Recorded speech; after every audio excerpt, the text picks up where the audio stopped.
Welcome back to AP World History. We're looking at Chapter 19, looking at the early history of Latin America, focusing on the Portuguese and the Spanish.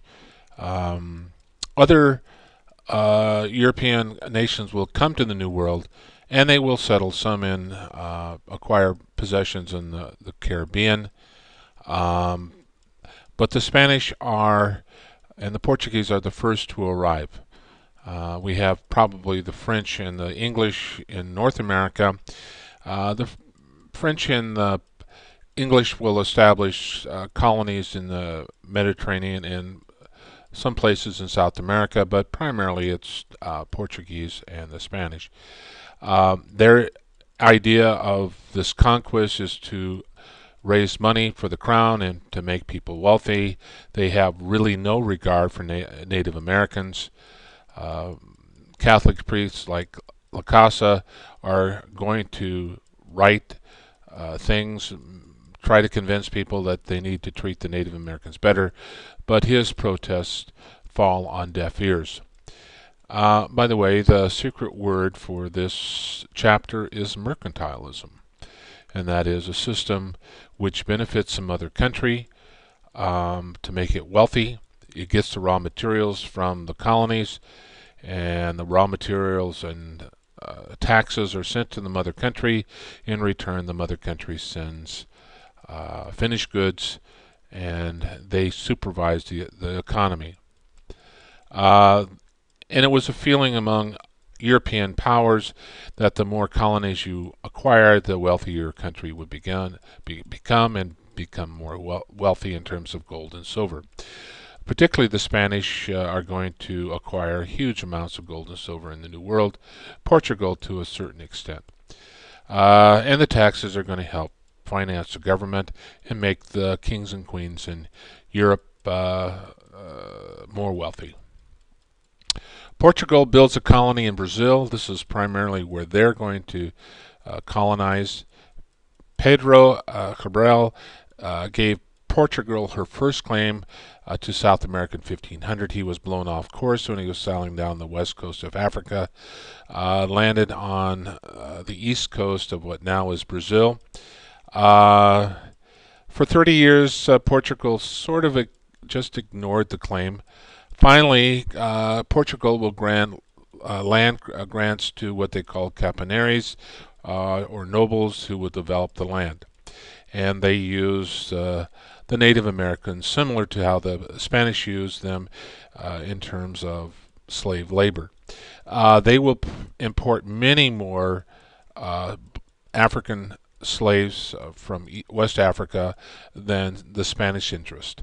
The main crop is sugar in Portugal, or Portugal and Brazil, and other islands in the West Indies. And they will extract a huge amount of suffering on Native Americans as well as African.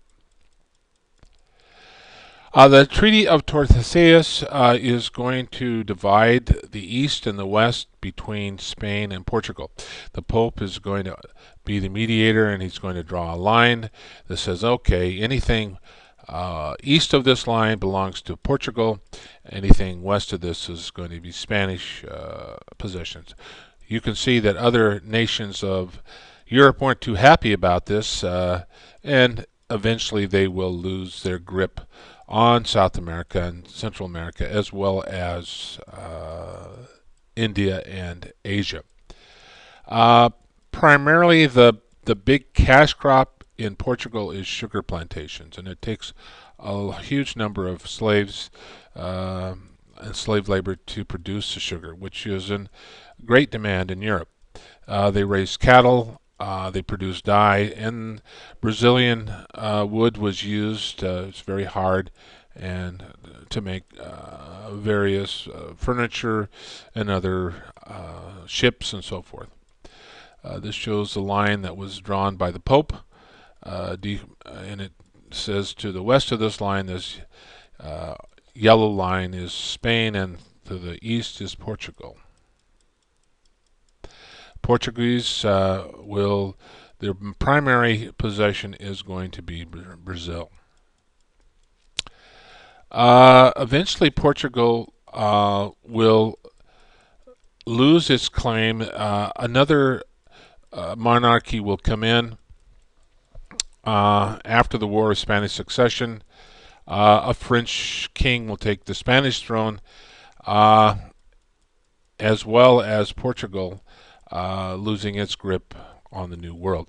It won't be quite as devastating to the Portuguese as it is to the Spaniards. Rather than having a Spanish king, they'll have a French king, and they were called the Bourbons. The Bourbons wanted to reform the Spanish holdings in the West, and they wanted to build up the military installations to hang on to it. So commercial reforms and military reforms were things that they focused on to make it more profitable.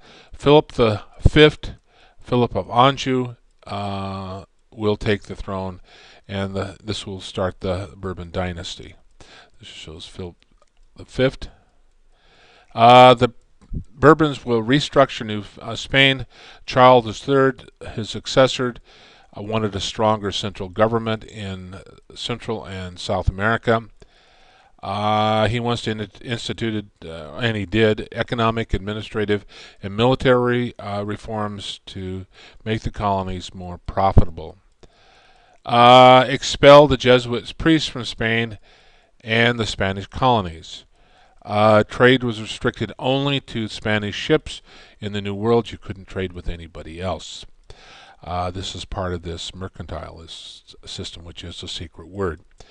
The visitation of Jose Galvez is going to bring about these reforms. He spends 5 years on a visitation, begins in 1765, and he will reform the economy and strengthen the colony's frontier, its defenses.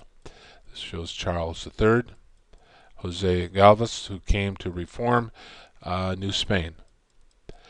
Spanish government takes an active part in commerce. Certain merchants are given monopolies because they're in favor with the king, the king's court, and they will pay taxes, and they will help rule New Spain. Mining interest, particularly silver, is going to be very profitable. Mexico at one time produced as much silver as the rest of the world. From 1860 to 1822, Mexico minted 1.5 million pesos in silver and 60 million in gold. Cashel or dye and tobacco also will be profitable enterprises in the New World. And they will strengthen fortifications, build more forts, bring more cannons, commit more ships to protecting their interests in the New World. The effects of the Bourbon reforms, not so good for the ordinary Native Americans, but certainly made the crown richer and also the people working for the crown. And we'll stop there.